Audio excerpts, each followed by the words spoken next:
ഇതിനകം തന്നെ നിങ്ങളെല്ലാവരും അറിഞ്ഞു കാണും പൂനെയിലെ ലോഹാഗഡ് കോട്ടയിൽ നടന്ന ആ ഒരു സംഭവം. കേതൽ അഗർവാൾ എന്ന ആ പാവം ചെറുപ്പക്കാരൻ സിയ ഗോയാലിനോടൊപ്പം ട്രക്കിങ്ങിന് പോയ ആ ദിവസം പൂനെയിലെ ലോഹാഗഡ് കോട്ടയിലാണ് ഇവർ ട്രക്കിങ്ങിന് പോകാനായിട്ട് പ്ലാൻ ചെയ്തിരുന്നത്. എന്നാൽ കേതൽ അഗർവാളിനെ കൊല്ലാനായി സിയ ഗോയാൽ മാത്രമല്ല പ്ലാൻ ചെയ്തിട്ടുണ്ടായിരുന്നത്.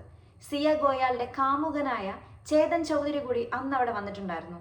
ആദ്യം ഇതൊരു അപകട മരണമായി തന്നെ പോലീസ് കരുതിയിരുന്നു. പക്ഷേ പിന്നീടുള്ള അന്വേഷണത്തിൽ പോലീസിന് സംശയം തോന്നി. പിന്നീട് പോലീസ് നടത്തിയ ഗാഢമായ അന്വേഷണത്തിലാണ് കണ്ടെത്തിയത് സിയ ഗോയാലും ചേതൻ ചൗധരിയും കൂടി പ്ലാൻ ചെയ്ത് നടത്തിയ ഒരു ക്രൂരമായ കൊലപാതകം. അപ്പൊ നമ്മൾ വിചാരിക്കും സിയ ഗോയാലും ചേതൻ ചൗധരിയും കൂടി ഈ ഒരൊറ്റ തവണ മാത്രമാണ് കേതൻ അഗർവാളിനെ കൊല്ലാനായി പ്ലാൻ ഇട്ടതെന്ന്. പക്ഷെ അങ്ങനെയല്ല, ഇവർ രണ്ടുപേരും ചേർന്ന് മൂന്നാമത്തെ തവണയാണ് ഈ പ്ലാനിൽ സക്സസ് ആവുന്നത്. അതായത് ആദ്യത്തെ 2 തവണയും ഇതേ സ്ഥലത്തേക്ക് ഈ കേതൻ അഗർവാളിനെ ഇവർ കൊണ്ടുവന്നിട്ടുണ്ട്, പല പല കാരണങ്ങൾ പറഞ്ഞിട്ടും. പക്ഷെ ആ 2 പ്രാവശ്യവും ഈ ഒരു വ്യക്തി എന്തോ ദൈവത്തിന്റെ ഭാഗ്യത്താൽ രക്ഷപ്പെട്ടു. ഏകദേശം 1 വർഷം മുമ്പാണ് സിയ ഗോയാലും അതുപോലെ തന്നെ ചേതൻ ചൗധരിയും തമ്മിൽ റിലേഷൻഷിപ്പിലാവുന്നത്. അവര് തമ്മിലുള്ള ആ ഒരു റിലേഷൻഷിപ്പ് നടക്കുന്ന സമയത്താണ് ഈ കേതൻ അഗർവാൾ ആയിട്ടുള്ള ആലോചന വന്നത്. അത്യാവശ്യം നല്ല സാമ്പത്തികം ഉള്ളത് കൊണ്ട് തന്നെ വീട്ടുകാരെ ഒന്നും നോക്കിയില്ല, ആദ്യമേ കല്യാണം ഉറപ്പിച്ചു. അത് മാത്രമല്ല, ഇതിൽ ഏറ്റവും പ്രധാനപ്പെട്ട കാര്യം, ഓൾറെഡി സിയ ഗോയാൽ കല്യാണം ഉറപ്പിച്ചതിന് ശേഷം കേതൻ അഗർവാളിന്റെ അടുത്ത് അറിയിച്ചിട്ടുണ്ടായിരുന്നു ഇവര് തമ്മിൽ ഇങ്ങനെ ഒരു റിലേഷൻഷിപ്പിൽ ആയിരുന്നു എന്നുള്ള കാര്യം. പക്ഷെ പിന്നീട് കേതൻ അഗർവാളിന്റെ അടുത്ത് സിയ പറഞ്ഞത് ഇപ്പോൾ നിലവില് അവർ തമ്മിലുള്ള റിലേഷൻ ഇല്ല, അവർ ബ്രേക്കപ്പ് ആയി എന്നാണ് അറിയിച്ചിരുന്നത്. അവളെ ഒരുപാട് ഇഷ്ടമായിരുന്നു. ഇവർ തമ്മിലുള്ള വിവാഹത്തിന് വേണ്ടി അവൻ 17 കോടിയുടെ കൊട്ടാരമാണ് ഓൾറെഡി ബുക്ക് ചെയ്തിട്ടുണ്ടായിരുന്നത് ഫംഗ്ഷനൊക്കെ നടത്താൻ വേണ്ടിയിട്ട്.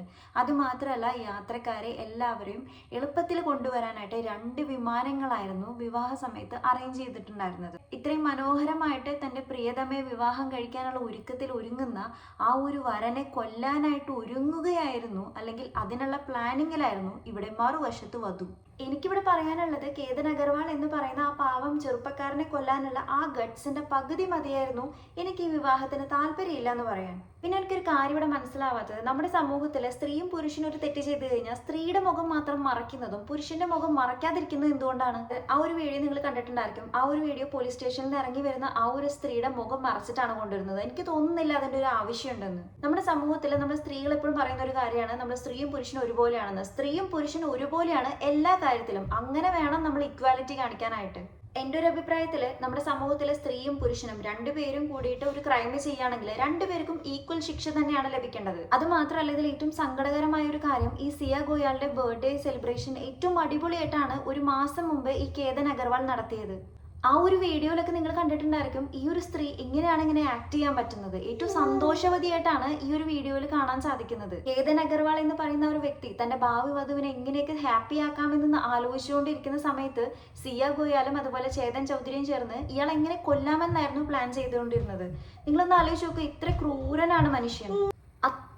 അത്രയും കൂടുതൽ ഭയക്കേണ്ടത് ഇത് മനുഷ്യനാണ്. മനുഷ്യന്റെ മനസ്സിൽ എന്താണ്, അയാള് നമ്മൾ ഹാപ്പി ആയിട്ടിരിക്കുന്ന സമയത്ത് അയാളുടെ മനസ്സിൽ എന്താണ് ചിന്തിക്കുന്നത് പോലും നമുക്ക് മനസ്സിലാവുന്നില്ല. കാരണം റീസെന്റ് മുംബൈയിൽ നടന്ന 22 വയസ്സ് മാത്രം പ്രായമുള്ള ആ ഒരു ചെറുപ്പക്കാരനെ ട്രെയിനിന്റെ അകത്ത് വെച്ച് കൊന്നത് നമ്മളെല്ലാവരും അറിഞ്ഞു കാണും. എൻ്റെ ഒരു അഭിപ്രായത്തിൽ ഇങ്ങനെ പരിചയമില്ലാത്ത വ്യക്തികളുടെ അടുത്ത് നിങ്ങൾ സംസാരിക്കാതിരിക്കുക. വെറുതെ പോയി സംസാരിച്ച് വഷളാക്കുന്നതിന് നല്ലത് നിങ്ങളുടെ കാര്യം നോക്കി നിങ്ങൾ ജീവിക്കുക. അതാണ് ഏറ്റവും നല്ലത്. കാരണം ഇന്നത്തെ ഒരു കാലഘട്ടത്തിൽ നമ്മൾ ആരോടൊന്നും ചോദിക്കാൻ പാടില്ല. അതിനു മുമ്പേ നമ്മൾ ആക്രമിക്കപ്പെടുന്ന ഒരു അവസ്ഥയാണ്. ഇന്ന് കേൾക്കുന്ന വാർത്തകൾ മുഴുവനും ഇത്തരത്തിലുള്ള വാർത്തകളാണ്. ഇതിനെക്കുറിച്ച് നിങ്ങളുടെ അഭിപ്രായം എന്താണെന്നും കൂടിയും ഒന്ന് രേഖപ്പെടുത്താൻ മറക്കരുത്. അപ്പോൾ അടുത്തൊരു വീഡിയോ ആയിട്ട് വീണ്ടും വരാം. അതുവരേക്കും ടാറ്റ.